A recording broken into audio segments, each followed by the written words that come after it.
Aquarius. Hey Aquarius, it's Dr. Leona coming in for your weekly reading, Aquarius. Let's get it rolling. What do you say, my beautiful Aquarians? You are the 11th house. Saturn in Vedic astrology is actually in your house. Saturn is exalted in Aquarius, but who isn't exalted in Aquarius? There's a joke there somewhere, but we're going to refrain from that today.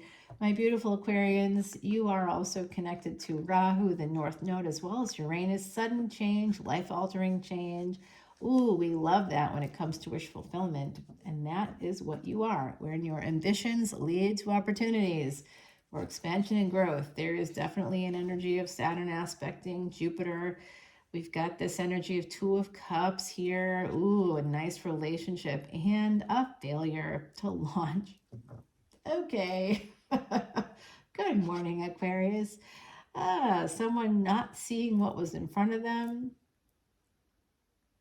Here, 7-4 energy goes back to that July 31, 2022 with that rare triple conjunction between Mars, Uranus, and Rahu, two planets connected to you as well. There is an immaturity present. Herald of Swords, somebody not seeing it, whoever doesn't see it, they're kind of acting immature. And then there's a person here who is at a crossroads. I think it's this individual who's not seeing what's in front of them. Is that you?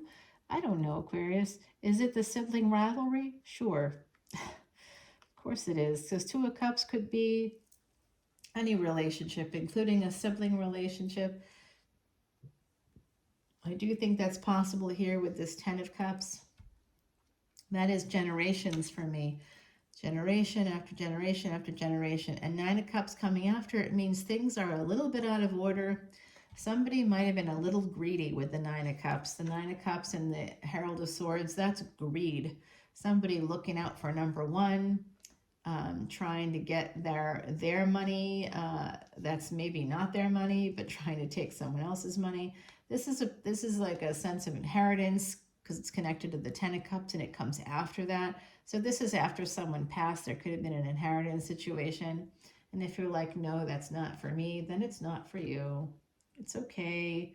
Not everything is about you. This is a collective energy reading, and there's going to be people here that it works for and some people it doesn't work for. But we're getting 2 7s here. 7 of Pentacles, 7 of Cups. So the reason why whatever it is that's not working out is not working out is because someone felt like they could they treated someone like an option. Look, I'm going to just say this in case this is about the sibling situation or a family situation. Siblings, your sister is not an option. Your brother is not an option. They are your sibling. You cannot speak to them all you wish, but they are still your sibling. And you can't ignore your sibling for the rest of your life. And if you do, that's like not okay on your end. There's something wrong. Although, if you've been abused by a sibling, sure, it's just what's the definition of abuse, right? Okay, so some people are like, oh, this person abused me. Well, how? What did they do to you? Because you do have to kind of use context when you're making these kinds of big decisions. Well, they actually did nothing to you. It was all in your head. All right, so that's a problem. But in the case of sexual abuse, physical abuse, definitely. If it's just your perception that they're dangerous or that they're a problem, that's not okay. Your perception is that that's the case, but like nothing physical has ever occurred, and there's like no physical evidence of financial abuse or anything like that. There's no evidence at all of any kind of abuse, then it's your perception. And you'll say, well, of course there's evidence, but is there? Think about it, be clear about it, not the narrative that you create around a person or a situation, but the truth. Stick with the truth and it will take you far. Someone walked away from a relationship, but they loved the person that they walked away from. They walked away from love, a person that loved them. They made a choice here, a permanent decision. Somebody here made a permanent decision. They did not see what they had in front of them. They may have a debilitated moon. because they just didn't see what was in front of them. So there was hidden energies, and the hidden energy is that there was a permanent decision that was made here, having to do with family and culture and, again, inheritances. So yeah, this is about greed, I think. 10 of Cups, the 3 of Cups, and the cups in this 3 of Cups are broken. So someone at a crossroads about what to do with a generational situation, possibly here with the 3 of Cups. It should be something to celebrate. It should be a marriage, but or something connected to family events, but not everybody is present. There's 3 cups that are broken. From a line in a family, it could be 2 siblings and like a niece or a nephew or something like that who's older. Maybe there was an age difference between the siblings. So yeah, this does have to do with childhood, the past, 6 of Cups, walking away from the past, from a relationship in the past. This is a permanent ending in this situation. That's also unseen. Scorpio energy, Scorpio moon coming out, 4 of Pentacles, someone holding on to the wish fulfillment, to the Aquarius energy, right? Sagittarius and Aquarius energy. 4 of Swords, trying to heal it, heal a family. Wheel of Fortune with the Death card. Like, here's what I'm getting from that, and the Empress coming through. So this is a person that has unending love. They want to, connect with their other person. Taurus energy here, family, love of family. But this Scorpio energy is like death. I mean, it's just like, someone here is like, absolutely not.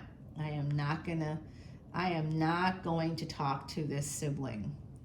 Immature energy, holding on to something inside their mind that's not real. Okay, making choices. It's a choice now to not see this person in the right way. Okay, I don't know who this is, Aquarius. It could be you, it could be someone else. But someone here is choosing, making a deliberate choice. Now it's mean. I'm feeling a sense of meanness here, like it's deliberate. It's trying to hurt somebody. Trying to hurt somebody, by the way, who's connected to death, which means that they've had a near-death experience, or they've had a chronic illness or something that's shortening their life. This could be a disabled person, a person who has a lot of obstacles, for sure. It is the Empress. And this Emperor here, someone wanting to come towards their home, someone, an Emperor, wanting to come and visit, wanting to move towards a younger sibling, wanting to move towards an older sibling, possibly here, Libra energy. And the 8th house, this is travel, moving towards someone.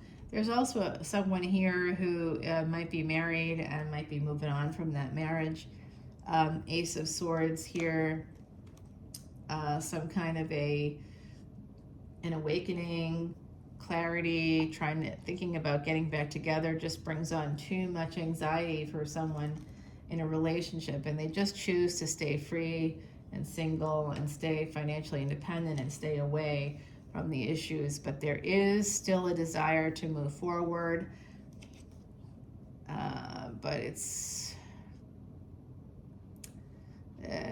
entanglement. It's there's some codependency energy here.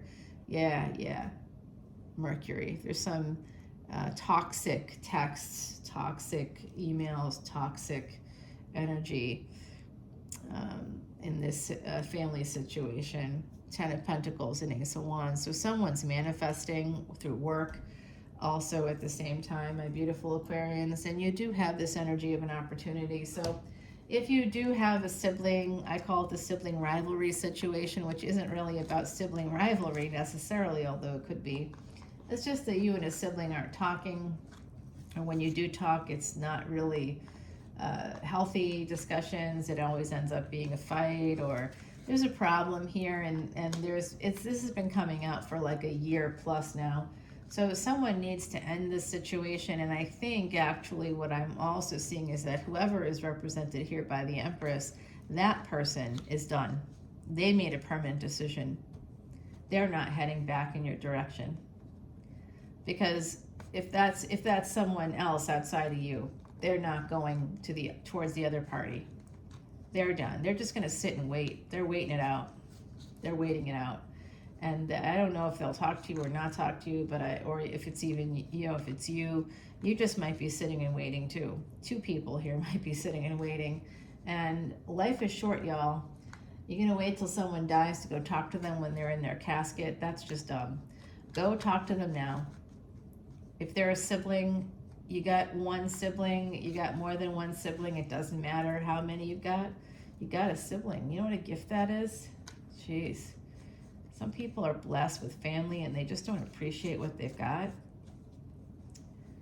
Blessed with people in their lives who care about them, and they have to find problems because they're part of a narcissistic family structure, a toxic family structure that doesn't support people. It puts people at odds with each other. It creates competition. It's unhealthy. There's just a lot of unhealthy stuff happening in that space. And it's very sad, and I feel sad about it, actually, just looking at this situation.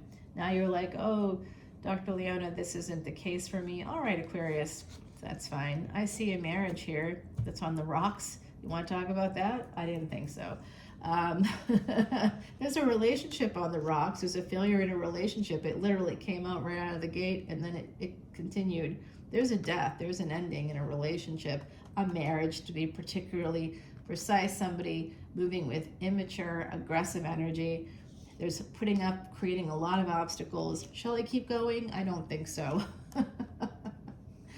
All right, Aquarius, it's just not the right week, okay? So if you want to come in for this extended, you're welcome to. I'm doing free personal readings, and from what I'm seeing here, some of you could really use a personal reading.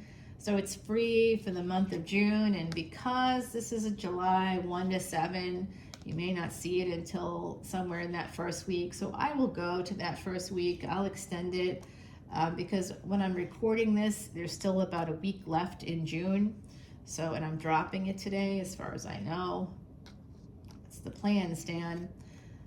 And yeah, I'm talking to Stanley upstairs. All right, I worked with him for like 5 years. He surprised me once on stage when I was hosting my friend Jay, who passed away in November.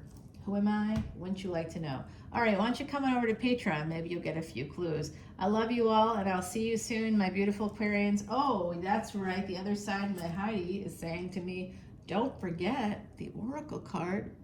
I did forget it, Heidi. Thank you, girl. I know you're like, where's Heidi's cards? We love Heidi's cards. I was afraid Heidi's cards would get confiscated by TSA because they've been confiscating my stuff every time I go through. I had it happen once, and I'm not having it happen ever again. Is there someone here now? Sneaky, sneaky. All right, everybody. I love you. You are the creator of your own reality. Remember that, my beautiful Aquarians. You can create that wish fulfillment, and if you're not an Aquarian and you're here, that message is for you too. We are all creators of our own reality. Look out for creating those narratives around situations. We tend to create stories when we feel a sense of chaos, when there's a chaotic thing around us. So, by the way, with what I do in my public life, I'm going to tell you this. Because I'm talking about chaos, clutter is a version of chaos. Anybody that hoards things, that's got a lot of shit, I mean, that's part of the middle class situation, right? That's the middle class spread in the States. That's a hallmark of being middle class, having too much stuff. And it's also connected to trauma, which is not a coincidence. Not a coincidence. So just remember, you are the creator here. You are the creator. If you can get stuff easily, you don't need to buy it immediately. You can wait. You can think about it. You can not have it at all. You can get rid of a bunch of stuff and then get more. You know, that's an abundance mindset. It's like, oh, this doesn't matter so much. I can let go because I can replace it if I need to. But when we have trauma, we don't want to let anything go. People, places, houses, things, we don't want to let anything go. Everything has to stay with us. We don't want to, like, there's 25 years worth of like receipts. It's that kind of an energy of hoarding, and that comes from trauma. Not a coincidence. CPTSD could be a factor in this reading. Complex post-traumatic stress disorder. If you want to come on over to Patreon and not get any kind of advice like this, to just have fun, that's the right space for that. You're always going to get a little bit of professional advice, because when I see it, I'm going to call it out. That's part of my role, the truth teller role. Look it up. I was the invisible child. All right, I'll talk to y'all soon. Bye now.